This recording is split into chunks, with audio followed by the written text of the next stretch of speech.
In a world full of distractions, there is one big question on every dog owner's lips. How do I become more than just the person holding the other end of the leash? We all get dogs with a dream in mind, a vision of the future. And if right now your everyday reality isn't quite that picture you had in mind, you are in the right place. It really doesn't have to be this way.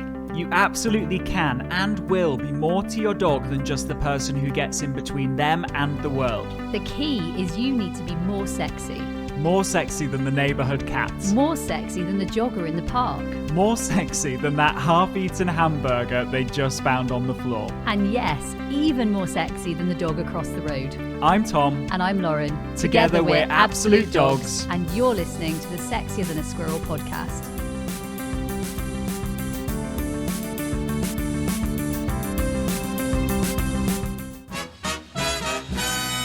Hello and welcome to the Sexier Than a Squirrel podcast, the podcast that teaches you how to be the very best dog owner your dog could ever wish for. I'm itching, I've got a problem. There's a problem we need to tackle. And it's not, I'm itching. I mean, that sounds terrible to start this. So you know what? The problem is... From one of the Game Changers. A Game Changer struggle. It's come via the Game Changer group. And what they say is they are having fun telling the in-laws not to try and play and interact all the time, not to throw toys, try not to interrupt him when he's chewing, try not to let their other dogs sit on the lap all the time, constantly whilst they eat their breakfast, try not to reward them for nagging, barking. I'm tearing my hair out. What do I do with the in-laws? What do I do? Like, I'm struggling here. And this, I'm sure a lot of you can relate to this. You'll have, potentially somebody in your life that maybe doesn't do things quite how you would like them to be done, or maybe does lots of things that you wish that they would never do. Never do. And so how do we approach that? Because of course we have lots of people in our lives and, given left to their own devices, I'm sure they wouldn't maybe make the choices we would want. I'm thinking yesterday was a great example. Tom and I were recording yesterday. We're recording a book. I'm not going to tell you too much, but we were recording a book. Yes. And only yesterday, as soon as I walked in and I had a young dog with me, the first thing I said to everybody was I gave them a really clear instruction. Yeah. So actually, I didn't even give them yet something to do. And I do sometimes give them something to do, and we'll talk about that too. But straight away I was like, ignore the pup. Ignore the pup. Yeah. Don't touch her. And so, what? I did give them a don't do straight away. So I gave them very clear, ignore the pup. Yeah. Right, so before we even started. And that's the key. So that's the first tip that we've got for you, is actually make clear what you want to happen. Tell them your when expectation. that dog comes into the space. Yeah. At that point, or even beforehand, so that there's a really clear expectation of what that should look like. Ignore the puppy or ignore the dog or just ignore them for me. It's such a clear expectation and it's such an obvious one. I did have to qualify it, and I qualified it with she might be on your feet. So actually it had a high cost to it. Yeah. So actually I think they were straight away like, oh yeah, okay, there's a good reason for that. But I think I gave a very clear expectation because I knew, and so many people go, oh, but it's so hard. And I'm like, I know, and she'll be on your feet.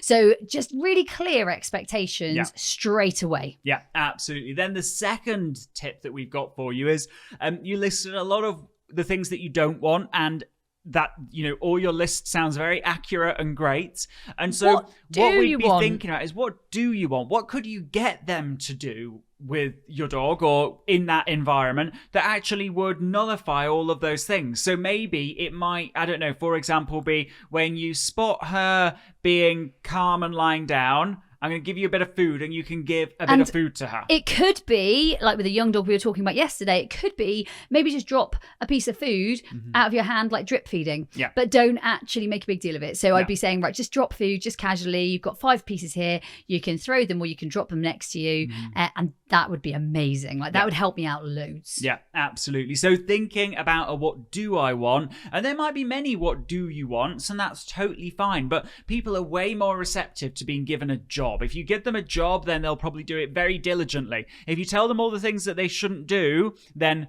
1, they'll probably do them anyway, and 2, they'll probably find more things that they shouldn't be doing and do those. And so that would be the second tip.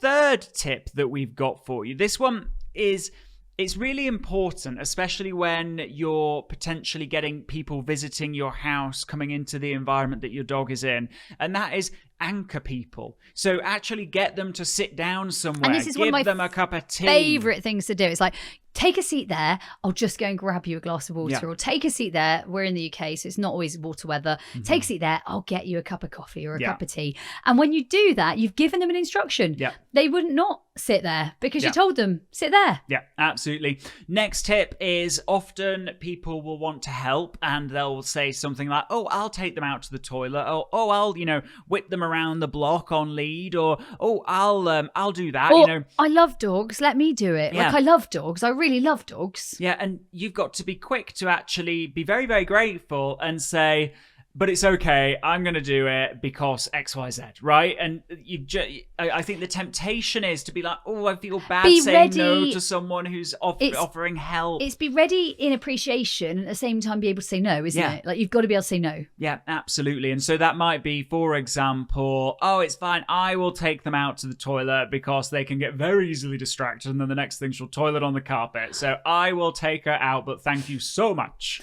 And I appreciate that input. And at the same time, yeah, I got this. Yeah. We've got this.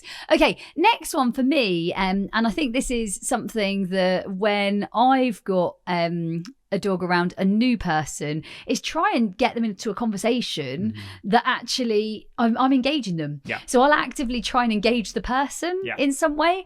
And so I can then craftily be like throwing ninja treats in, but actually engage that person because ultimately that person's got capacity. Yeah. And I think that's often what's happening. They've got capacity. So they're going on something else. So engage them in something, whether that's how their day's been or whether it's something they're doing at home, maybe a garden project or a window project or a glassware project or whatever it might be. I know a friend of mine who loves my dogs. She's doing pottery at the moment. And so I would ask her, because I know that that's the sort of thing she likes. The other thing she did recently was a wreath. She made a wreath and I'd be like asking her about things like that. So I'd try to tackle that rather than let her do hands all over the puppy. Yeah. Absolutely. Next up is actually catch them doing something that you quite like and then telling them, really great job, because actually people, no matter their age, are incredibly responsive to being given like some praise or a compliment or that was really great thinking to make that choice. Little bit of reinforcement goes such a long way, doesn't it? A little bit of reinforcement, and you'll find they'll do it more, and then you'll find that they'll be doing other things now that you're kind of weaving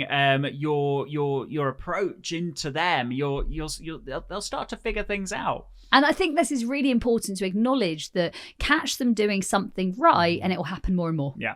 Next tip would be if you're visiting somebody's house or if actually people are visiting your house and you're experiencing this kind of conflict with they're maybe doing things you don't want them to do, actually pop your dog on lead. Because if you pop your dog on lead, that stops your dog from actively getting involved in them and encouraging it. But also it's kind of really a lot of clarity to them that dog is not, to be involved with them and they're not to be involved with the dog. So pop them on lead, maybe do some drip feeding at your side, maybe pop your dog on a boundary. And it's as much for your guests as it is for your dog in making it clear that they're not each other's business. And I think that's important, isn't it? That just putting those boundaries and be okay with putting in boundaries. These are your boundaries. Yeah. These are their boundaries. And actually, this is where we're going to be and this is where we meet on this. And I think boundaries, whether that's boundaries in terms of verbally what you explain or boundaries in terms of physically what you place, I think are really important, actually. Now, if you live with people that you're having this struggle with, right? A little technique that can work quite well is to put your dog on a separate schedule to them. So effectively what that means, your in-laws might be in the living room from, 7 p.m. onwards, let's say. Well, that's probably not a time when your dog's going to be in the living room. I was just remembering, Tom, I completely forgot until you said that. And I used to have a rental house when I was at uni. I was studying law and I rented my rooms to other students. So we had a house. And anyway, my late dog, he was named Reef, and he didn't like one of the people that stayed in the house. He thought he was a little bit wary of him. He was a little bit spooked by him. And this guy wanted to cuddle him. Like, he desperately wanted to cuddle him. And Christoph, he wanted to cuddle Reef. Anyway, we had to put them on separate schedules. And I remember it would be a moment like he would be like, I'm going to the bathroom. And he would be telling us what he was. No, that's enough, Christoph. It's okay. Reef's in bed. It's okay. But we would definitely have very separate lifestyles for Reef. Now, within about, 6 weeks, they started to live really harmoniously across each other. But what I didn't want to happen is the wrong interaction. And his was for a different reason. He was actually quite spooked by him. But it was very similar in the sense I didn't want the wrong thing to be learned. Absolutely. And within 6 weeks, I remember coming home one day and Christoph had him out playing football on the outside green bit. And I was like, wow, I didn't realise that was a thing. But hey, the thing is, within a few weeks, we got to the place where they wanted to be. But actually, we had to limit those interactions. And Christoph was really on board as well. So actually almost onboarding people where it's appropriate. So like we were talking about earlier. And equally, if not, doing separate schedules without even being aware of it. And my mum's terrible at this. I love my mum to bits, but she's terrible at this. She's like, are they okay? Are they okay if they're in their puppy pen or their crate or their other room or are they okay? Are they warm? Do they have food? Like this mum, this is not a dog who is not having a lovely time. It's just we're managing their interaction with you to try and stop the wrong things happening, right? Exactly. And so separate schedules can be really, really powerful for that. And often you'll find that certain conversations or certain conflicts will happen at certain times of day. So we can immediately remove that as a challenge by separating them away and having them on separate schedules. And equally, your bucket might be quite full at the end of a day, and you're much more likely to maybe move to a what don't I want kind of mindset than a what do I want mindset, when actually you're kind of all out of patience for that day. And that's totally fine, and that's not a bad thing or saying anything bad about you. It's actually saying, we're all like that. And actually we can make then great choices around it so that we acknowledge that. And I think it's really important that whatever you decide and however you do it, you are the guardian of your dog's sort of day and how it all goes.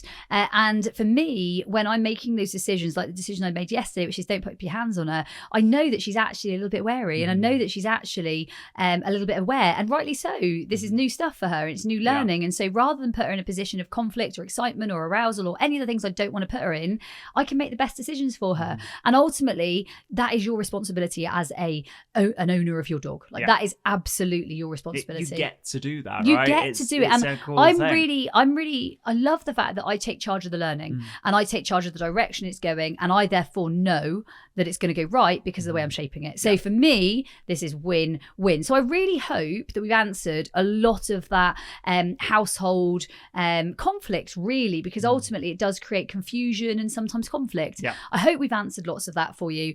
I absolutely know in the Game Changer Crew, this is what it's all about. If you can share this podcast with a friend, someone you walk with, maybe someone else you know's got family struggles with their dog, maybe it's your neighbor, maybe it's someone that you meet up in training class, maybe it's your social media, share it, because this is absolutely gold for anyone going through this struggle, and we know it's going to put them in a better place. Absolutely. And if you have not already left a review for the podcast, make sure to do so, whether that be on Apple Podcasts or iTunes or wherever else you listen, because that really gives context for people. There's a lot of bad dog training advice out there. We've all been kind of a victim to it at times, and so leaving that review of saying, there is value in this podcast and it's not bad advice, that is going to help more dogs, more owners, and grow the ripple. And remember, next week we have something very exciting for you. We have a brand new topic for you each and every week, and I think it's really good that you get to check this out every week. Make it your net time, make it your travel time, make it no extra time for you. Maybe you're sat in the bath or maybe you are in the car, but you get to listen to this, something that uplifts your day, something that renews your energy and your hope that actually no dog is ever lost, no relationship is ever lost. There is a game for that. So with that, guys, we will see you in the next episode, and remember, stay sexy! Hey, before you go, have you taken part in the worldwide Sexier Than a Squirrel Challenge? It's a 25-day online video program, huge energy, amazing community, and over 6,000 people are already taking part. The only question is, where you are today, where do you want to be 25 days from now? Head to absolutedogs.me/sexy.